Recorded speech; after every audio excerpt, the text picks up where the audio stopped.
Hello, everyone, and welcome to another episode of Teeth Matter. I'm your host, Ellie Halabian, DDS, and this episode, we're getting to know a little bit about Ricardo Malise. If you haven't heard this name already, he is a talented, talented dental ceramist. He's worked with some of the greats, dentists that you follow, I'm sure you follow, like Dr. Appa, Dr. Brandon Mack, Dr. Jon Marashi, Dr. Andi. And so in this conversation, we buckled down on his experience in dentistry, what it's like working with some of these great dentists, what the communication should be like when you want to create a smile, delivering patient emotion and expectation. And I love having this conversation because it really takes a village when it comes to creating and delivering a smile. Ricardo gives us that perspective. Let's dive into this conversation.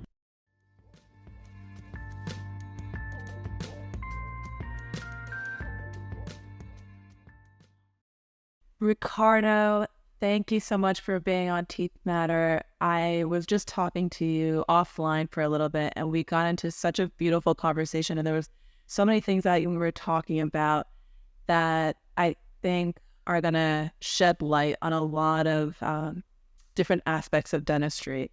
And Yes. you're particularly a dental technician and now a ceramist, as you were telling me earlier. And it's funny because when I was going through school, actually before school, I thought there was just a dentist. You go to the dentist and you come out of the dentist. There's nobody else involved. And then I go to dental school and I see, okay, you have to take impressions. You send it to the lab. There are people creating pieces that come back to you, that you're creating a smile. So I didn't realize this until I was in school, that there's a whole community out there that helps in the process of delivering smiles. At what Yes. point did you know that there's something that exists as a dental technician, and what made you pursue that? Yeah, that's a pretty funny story. Earlier in my life, I was always very connected to sports in general.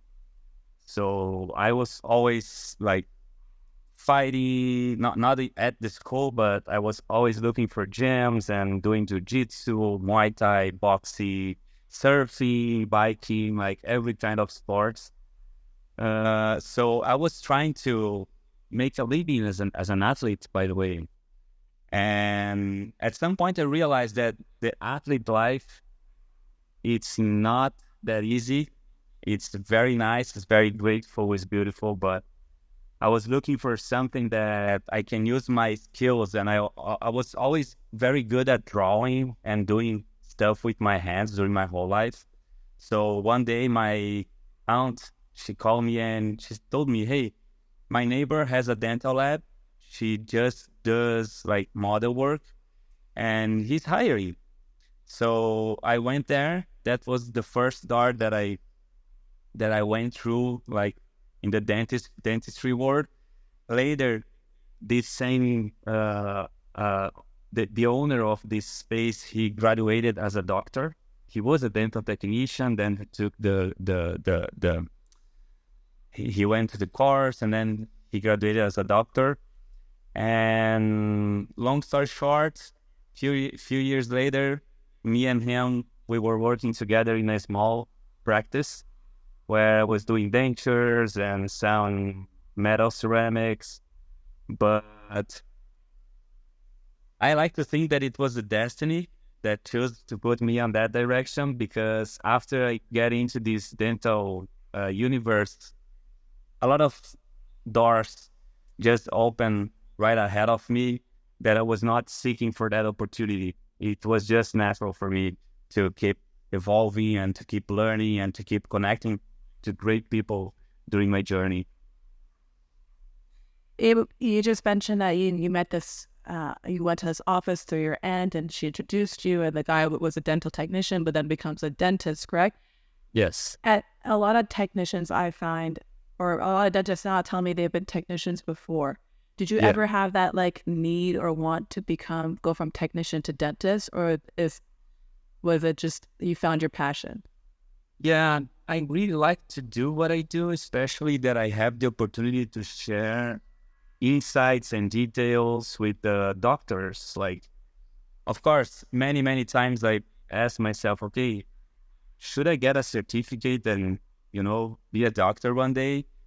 But I like to work on the lab environment because I can put my music on. I can, surround myself with the things that inspires me. And for me, it's just like I'm very connected to music and to arts and everything. So for me, I kind of like to control this small environment, to be by myself, creating what I like the most, that is crowns and veneers and ceramic work. And dealing with patients sometimes is not the easiest thing for me. It's not that I have an issue with that, but I don't see myself working like 24/7 dealing with patient situations. I think there is people that they are way more capable to have a conversation and to talk and to be nice to everyone and the patients, like, other than me. So I rather keep doing my ceramic and connecting with dentists, and also going to the office and connecting to the patients, but without the pressure of dealing with patients face to face, like all the appointments. Oh, totally. When you said this to me offline, I didn't even think about the patient management aspect. Is that it's nice not to have that drag, because patient problems, you prep a tooth, they complain, this, that, it can really take a toll on you. And it sounds like when you're in your space, you find a lot of time to be creative, a lot of time to just explore yourself. Also, because you're listening to music, you're using your hands, you're creating something. So it's nice to have that self-fulfillment, I think. You mentioned like you've been practicing for about 15 years now, 14, 15 years. You've lived in New York, you've lived in Dubai, LA. You've worked with some of the greats. You've worked with Dr. Appa. The other day you posted a case with Dr. Brandon Mack that I saw on Instagram. So you've worked with a lot of names. What do you think is maybe a common... Well, first of all, what was it like working with some of the creative dentists that are currently out there is my first question. Yeah. And the second question is, do you think that there's like a common quality or a common trait in these leaders in the dental industry? Oh, yes, there is. So how it is work with them is pretty nice, it's pretty good, because they make sure that every single case is a singular case. Like there is no common communication between one case and another case. We always sit together and we go through the process. They are super meticulous, what is great because it puts a lot of pressure on top of the shoulder of the ceramist, because we are basically the last step before the final result, right? So we need to make sure that everything is aligned. And being inside a dental office, the communication is way faster. Like you show them, they give you the feedback, we fix what needs to be fixed. And then during this process, we build confidence enough to interpret the case by ourselves and then finish the case without showing them, because they already know for many, many years that we are working together, that we already understand each other's language, the way that we communicate and what we are expecting from that case or from that situation. So definitely this is something that working with these top dentists, it gives me like a lot of responsibility, but it's good because we push our limits every single case. And it's just amazing to see not just Dr. Appa, but Dr. Brandon, Dr. David Montalvo, Tarek, Dr. Andi. There's a list of good names that I can mention. They all work together. Dr. Rosenthal, right, in New York, the biggest legend. So, and if there is something in common between all of those professionals, is the passion that they have by dentistry. It's funny, like many times we have outside meetings where we go and we drink something, and the content of our conversation is always dentistry. How can we do better? We bring things from the past, like, okay, you remember that case was not that good. And then we go through the process, we solve the mistakes that we have done in the past, and then how we're going to fix this for the future. So it's this endless conversation about how to get better. And between all of them is basically the same. How can I improve myself every single day? Do you think by choosing the people who you work with, you've changed your vision about what you want your professional life to look like? Yes, definitely. Because right now that I'm running my own dental lab, I have the option of sometimes there is situations in dentistry. Like I have this great friend and mentor as well. His name is Juvenal. So he does full arch with pink porcelain. So every single time that I was starting a case that I know that I need pink porcelain and I need to create a replica of the soft tissue of the patient's mouth, I always try to transfer the case for him because I feel more comfortable doing veneers and crowns and things that I really understand how to do it than try to do something that I know that I will not be able to give the best result. So right now we try to, like, there is specific situations that I'm very good at, and there is another situation that I'm not that good at, like material wise or technically wise. I always try to delegate the right or I always try to keep actually the case that I really know how to handle. Right. Now, when it comes to patient management, you said the one thing you like about being a ceramist is that you don't have to deal with patients. Yeah. And then I was thinking, well, if you're not dealing with a patient, a lot of times the dentist is prepping the smile, they're inserting the smile. And at the end of that, the patient gets emotional and they cry and they think that the dentist is God. But behind the curtains, there's you and people like you who structured the whole delivery. I mean, you shaped it, you colored it, you add the layers to it, you texturized it. And do you think sometimes, do you want to feel like you're recognized at the end of the whole process? Oh, yeah. Or do you get the same satisfaction?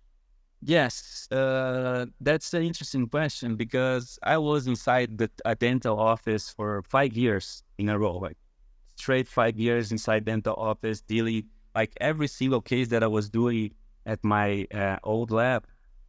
I was having conversation with the patient, so it was good because I was able to develop this skill set for me as well and understand what the patient means. Because sometimes the patient, he doesn't have the dentistry language to communicate. So sometimes he says something and it demands a lot of knowledge and experience to understand what he means, right? And so being inside a dental office for 5 years, I was able to make mistakes and understand right away because the patient was in the chair, and then I understand, okay, I can't do it like this. I need to change my approach on that case. But also I was able to polish and to refine all those skill sets as a ceramist to interpret, to understand, to have a better understanding of the patient expectations and how to communicate properly with them, right? Mm. And many times the patient, he was crying in the chair because he was so happy with the treatment outcome. And being part of that, it was something very special. So right now, being outside of the office, sometimes I like to push myself into that situation again, where I offer my service to the dentist, like, hey, can I finish this case into your office? Because I think this case really needs these final touches where we're going to make it special. And then I get that feeling back of connecting with the patient, But again, it's moments that I like to have, but also I appreciate the opportunity of being inside my own dental lab without any kind of noise or interactions, because it's where I create the best that I can. When it comes to connection, you just mentioned patient connection and communication. but there's also a lot of communication that has to go between the dentist and the technician. Yes. So a lot of times, at least from my experience or in the offices that I'm working at, I feel like the dentist just does their thing, sends the work, and just expects a delivery, right? There's like this disconnect. Yeah. Why do you think that there's this disconnect? How can we fix this? Yes. It's all about patient management and understanding how to translate the patient feeling to your technician. Like some dentists, they are very good at translating the patient emotions to us. Some other dentists, they're not that connected to that. Sometimes they're very talented on other stuff, but they're not talented as communicators. So having this background of being inside a dental office, when I see the patient, when I watch the videos of the facial movement and everything, I can evaluate and understand a little bit better and have this open conversation with the doctors. But communication between doctors and technicians, I think, is the key of every single case, because this goes through pictures, this goes through texts. Like I have this doctor that you mentioned as a client, that is Dr. Mack. I'm pretty sure that that guy in other lives, he must be a writer or something, because he texts me like huge amount of informations that I spend like maybe 30 minutes reading. And every single detail that he wants to improve or he wants to make different, he point that to make sure that I was capturing all this patient feeling and sensation that he had during the appointment, but I was not there. So yes, I think as much clear you can have. And of course, every single time that I start working with a new dentist, I try to establish with them like a rule that we can be straight to each other, like straightforward in terms of communication for the first 5 cases. Because sometimes dentists or technicians, they don't want to hear many informations because they want to do the same thing over and over again, and for them it's easier, it's faster. But the first experience that you have as with a technician, you need to make this rule very, very clear, because you guys are starting a new way of communication. Every single dentist, every single technician, they are different. And when they connect, you guys need to create your own language, to understand what you guys are talking about. And it takes time. It takes time, the trusting relationship. Like many times it's that back and forward. Like there's new doctors that I'm working right now that I need to send a bunch of pictures from them. And then they are able to evaluate the case and then ask for changes. I make the changes, I send new pictures. So this back and forward at the beginning is a little bit, it gets tiring sometimes. But once you guys understand the language of each other, it's pretty easy, because then you already know what to expect, what to ask. He already knows how much prep you need, or what kind of impression you should get. So it takes time, but it's something that you need to invest your time, and it is what it is. Does it matter if it's just one unit versus like a whole full arch? Or as much description as better? Yes, when it's one unit, I think it relies more on the technician's ability to do it, because then there is colors that he needs to blend and everything. So it turns into a very technical situation, because we need to manage the material differently to match the natural tooth or the natural structure that the patient has. When it's the multiple case, like 10 or 12 units, upper or lower, then the communication, it needs to be there. And because, again, once these provisionals are in the mouth, the doctors, it's talking to the patient, right?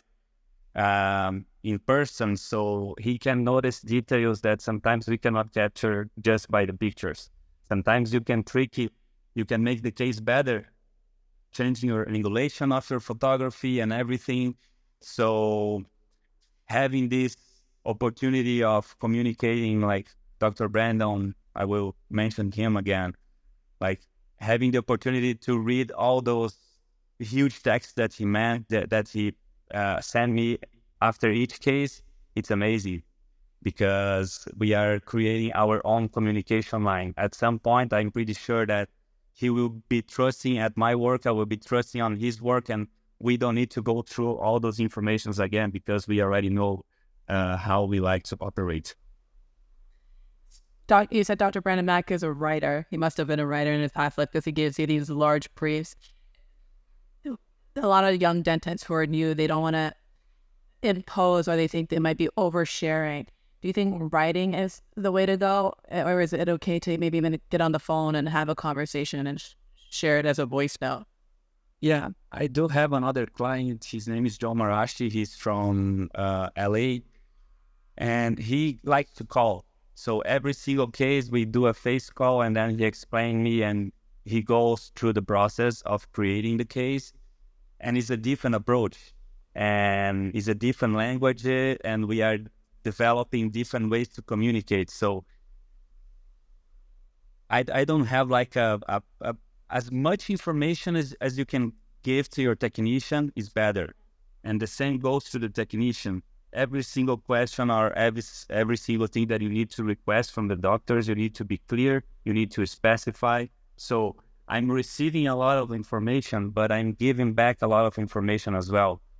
Communicating through pictures, asking things, showing old cases that we did together to make sure that we are not following that same mistake, So we always try to communicate back as much as we can, other than just getting a lot of information and delivering something ready that they should like. So I always make sure that I'm offering resources from them to be confident on the work that we are creating together. When you were talking to me earlier about where you worked and the different cities you've lived in, do you think, you mentioned like New York being very hectic, right? And it being a lot of pressure. Do you think dentistry is different in different cities? Oh yeah, for sure. The patient, it all comes back to the patient expectations. Like, you cannot sell the same product in Middle East, in New York, or in LA, or even in Brazil. The dentistry changes so much through these areas, The patient expectation, it changes because he's used to watch or to meet people that get treated by the local dentists, and the local dentist has their local technicians. And then the results are pretty much the same because they are at the same area, learning from the same teachers and everything. So I do see a lot of difference between the dentistry from Dubai, for instance, and the dentist from New York. Like Dr. Alpa, he has this, right? He has multiple locations. He does the hard work by himself. So he can keep the quality level pretty high. But at the same time, in other locations, you can see that there's a variation into that. Right. Being a technician, I'm sure there's that need to want to be a perfectionist. Are you a perfectionist? I don't think so. I understand my limitations, and sometimes I know that I can go even further on the case in terms of details and everything. But I always like to think, okay, I know how to recognize my limitations. So once I hit that limit, it brings me a lot of frustrations, but also I know that I'm doing my best. And this is what keeps me pushing to learn, to seek for new materials, new techniques, or connecting to people, to understand why I'm making that mistakes and how can I fix that. How do you know when to stop though? Because I feel like when you're in that frustration, you're like, oh, I know I've done it before. I think I could do it again. Yeah. Yeah.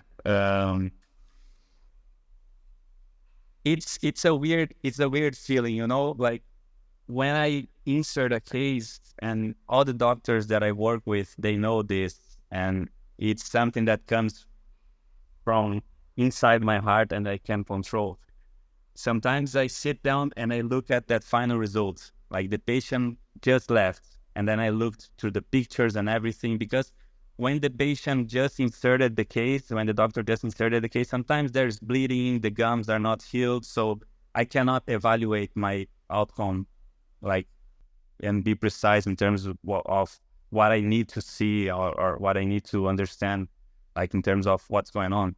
So when the patient comes back with the healed tissue and everything, the soft tissue is looking great and everything, and we take a couple pictures, and then I can evaluate my work. I get that deeply satisfaction for 5 minutes.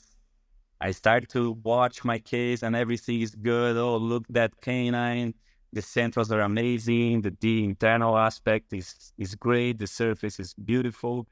After these 5 minutes, I can see just what I should have done differently. Like it's so interesting. Like I get this deeply in satisfaction then, where I see, oh, but I made the same mistake again on the premolar, or I start to notice that my denting layer is not that good and I need to change. But it is what it is. I like to be like that. I like to feel like that because I'm always trying to improve on my next case. I agree. I think you should see it as like a catalyst for growth or a catalyst for improvement. There's always going to be something that you can learn or improve or upgrade. Yeah. If we were talking about now you've moved back to Brazil, which is your home country, and you've gone all over the world, lived all over the world, worked with all these different types of dentists. What is your vision now for you? And I know you're on to some new projects. So what are you doing now, and what's the vision for you now? Yeah, I think since I was very young, I was looking for the opportunity of traveling the world doing something that I really liked. And then I turned to be a dental technician, and I realized after meeting my mentor, Murilo Calgaro, he's from Brazil as well, so the majority of the classes that I took as a student, he was the guy who was teaching. And I was watching him traveling the world, giving lectures, working for different dentists, like all over the Europe, the United States, Middle East. So I kind of realized for the first time that being a dental technician not necessarily is to be inside your lab by yourself, working late every single day, because this is a very common thing between dental technicians, that I can make like a good living, and I can also connect with people and travel the world. So it's nice. And I have traveled the world since I start having like good results as a ceramist. I started traveling. I went to some countries in South America. I went to Europe. I went to Dubai, New York, LA, Miami, like a lot of interesting places that I can connect with people and also do what I love the most. That's incredible. Yeah. That's the dream, to travel, meet people, connect with people, and pursue your passion. So I'm really happy for you, and I'm really excited for this next chapter of yours in Brazil. Yeah, I can't wait to hear what... Yeah, my goal is to settle down a little bit, because building a new lab is a lot of work. It's a lot of work. It's the first time that I realized that, because right now, like I had one lab before that I sold before I moved back. I moved out to Dubai, and it was an empty space that I started with the oven, and then 2 ovens, 3 ovens, new machinery and everything. So at some point I have a full equipped lab, but I never planned that. So it's the first time that I can start from the scratch. where, okay, now I know what I need. I have this amount of equipment, and then I need to build this space accordingly to that situation. And this is electrical projects that I need to do, a lot of breaking walls to make sure that I have enough power to all the equipment and everything. So it's something that I learned. Again, I put myself into that situation, and I'm learning a new skill that is building a lab, and this is amazing. And also there's a new thing that I'm doing right now. It's not new actually, but we just released a course in Brazil just for ceramists, and I will be teaching that course in November. It will be my first time teaching in Brazil, so it's a pretty special opportunity. And I really want to share with them all those concepts that I learned all over the world, and be able that somehow they can also open their minds to this universe and understand that being a dental technician not necessarily is to be at your own lab full time. You can travel, you can connect with people, and you can share dentistry with them. There's a lot of people that they will maybe take the same path as I did, as my mentor did, and that's the goal right now.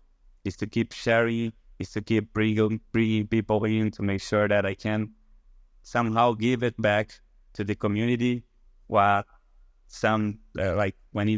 what someone gave it to me in the past. That's beautiful. I'm really, really excited for you, and congratulations on the course. If someone wanted to learn more, take your course, connect with you, ask you questions, where can they find you? I think Instagram is my best tool to communicate, and I'm always open to all kind of invitation. Like, I love to go to places where sometimes, like America, like United States, perhaps it's a country that everything is it's the number one country in terms of technology, university-wise. Everything is that there's a lot of opportunity there. But somehow the technicians in the United States, they are too disconnected, right? It's funny because I was in Beverly Hills for 2.5 years, and there's a lot of labs around me that I don't even knew about it. And I'm in the social media, I'm pretty active. So I think as much I can help these communities to connect, it's better. So anyone that wants to connect and wants to build something, or even just exchange ideas using the Instagram, just hit me up. I'm always open to hear what you have to say and to give some feedback on that. Ricardo, that's amazing. I appreciate you being on Teeth Matter. This is a great conversation, and I can't wait to share it.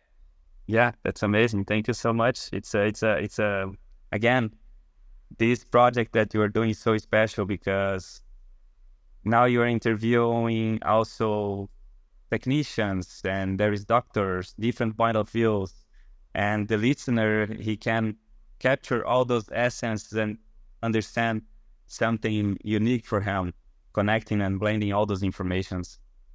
Yeah, I mean, I was telling you earlier, there's so many people that are part of the dental care team. It's not just the dentist and the assistant and the office manager. There's more to that.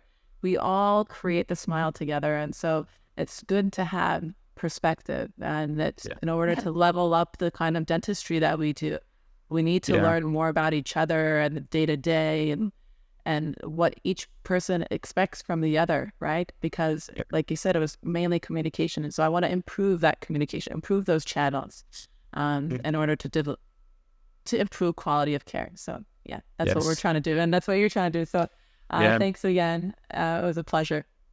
It was a pleasure. So for last but not least, I want to appreciate all the doctors that I have been working this last years that I have practiced in America. It was such an amazing journey learning from you guys, and now blending all those informations with the Brazilian dentistry and creating something completely new over here. So thank you so much for not just for yourself, but all the doctors that they keep sharing information with the world. And this is a pretty amazing time that we are living. There's a lot of information, there is a lot to learn, and let's keep rocking. I agree. Cheers. Thank you so much.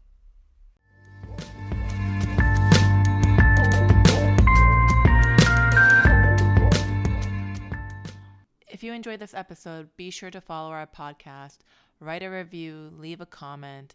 Anything you share with us goes a long way. And if you think a friend will appreciate this podcast, then make sure you share it with them too. Until next time, cheers.